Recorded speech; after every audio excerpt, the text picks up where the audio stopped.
Welcome back, everyone. This is a new type of video for me where I'm actually talking about Fall Guys instead of just doing my normal flies and falls. And for those who haven't seen those videos, those are like my highlights and fail videos that I've compiled as I play. But Fall Guys has changed a lot, and I'm here to talk about what I like and what I dislike with this new Fall Forever update. So with that said, let's get started. Now, I'm just one person who plays Fall Guys, but I've been one of the original players since 2020 when it first released on PlayStation, and it's been a staple of my gaming life since then. But with this update, things have changed, and some for the good, some for the worse. And Fall Guys is the first game that I started making videos for, and I've been doing that for a year now. Actually, flies and falls are my favorite types of videos to make as of this recording. I do like my WWE videos, I like my Tekken videos, but flies and falls I have the most fun with. Just like I had so much fun with this game for years. I've taken breaks from Tekken, WWE, other games, but Fall Guys has always been consistent. And I'm starting to feel that I may be taking a break from Fall Guys due to this update. Now, I promise this video will not be a whole bashing of the update. There's actually some things I do like about it, including Explore Mode. I'm going to use Explore Mode here to talk about this emote wheel, though. This is just completely unnecessary. I do not see a need to send these messages saying, I need help, check this out, great job, those things. I don't need that. Maybe you could use it in Explore Mode, but I'm not really doing this. Explore Mode's fine if you're just trying to get better and practice some different levels. Some levels could be very fun. There's other ones that are very annoying. I do prefer that they made it like more playground-like, made by the developers. But back to the emote wheel here. This is just beyond annoying to use. You gotta hold down a button, then select the one, and then you gotta let go at the right time to then do it. And it's just completely unnecessary, to be honest. The directional buttons were just fine for it. It's like they're trying to stop you from emoting, maybe. I don't know why they would, but that's just how it feels because I don't have a desire to go to the emote wheel and do it. So that would be my first real complaint, especially as a person who uses emotes a lot. Now, with Explore Mode, as I mentioned, I think it's a very good addition. You can see how to work different things, work different obstacles. I really do need help with this emote wheel, though.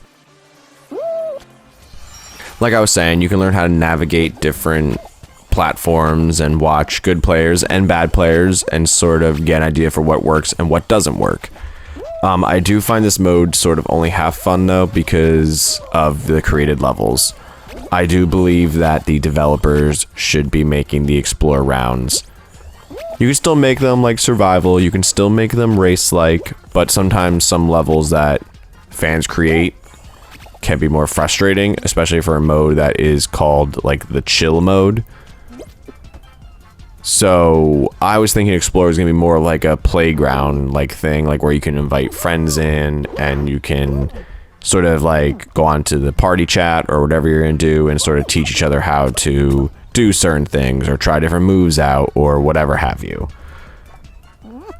I'm not taking anything away from the creations that people make. Like I said, they are fantastic. It is a very daunting task to do.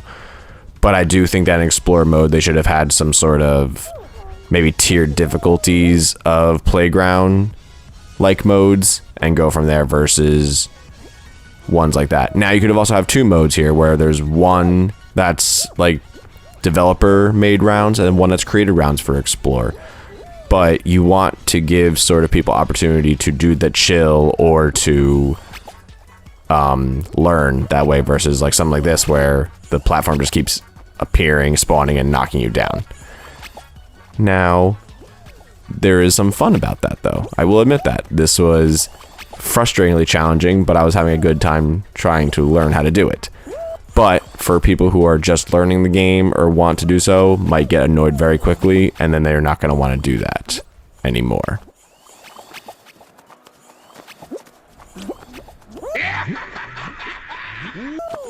Overall, Explore mode is a decent addition.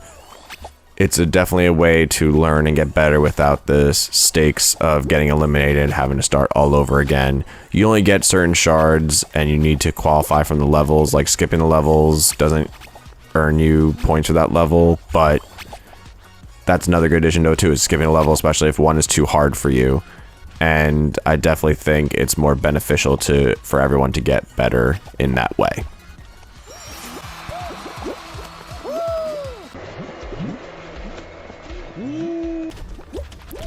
Now, squads and duos sort of remained untouched with the update, except for like the creator rounds, which was already in them. But what they did add was piggybacking.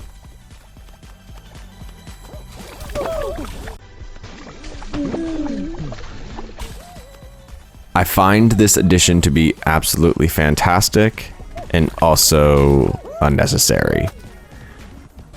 Couple of reasons. I think that it can help people who are at playing the game. So think that people who don't know how to play the game are not going to understand how to even do the piggyback to even get the help that they would need.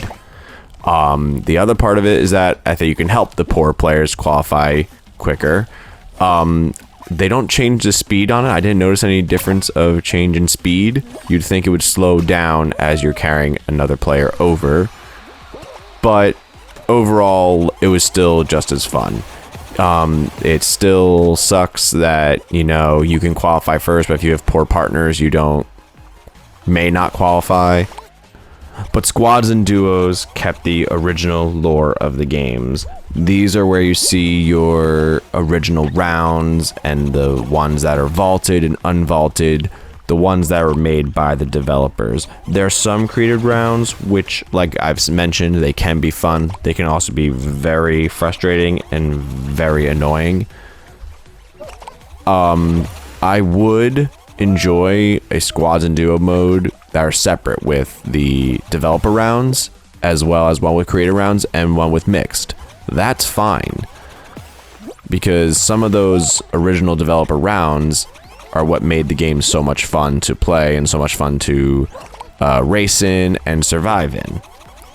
And I think that is really what the biggest problem is with Knockout.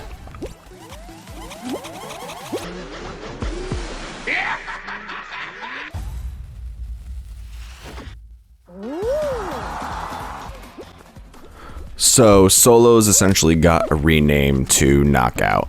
It plays very much the same way, but in a quicker time span. And they are mostly all player created rounds. You might get one round that's an original developer round.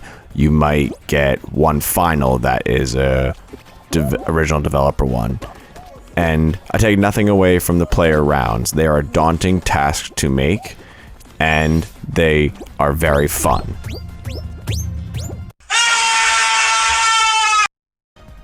For the most part anyways. But what made Fall Guys so fun for me was each season they added new maps, whether they were races and survivals, and then finals. Now, it's sort of just been put into the players' hands to make the levels, which are completely fine.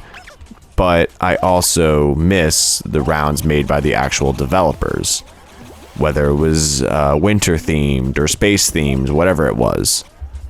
And in knockout mode, it's usually only 3 to 4 rounds now, because of them restricting how many people play, or at least in a lobby.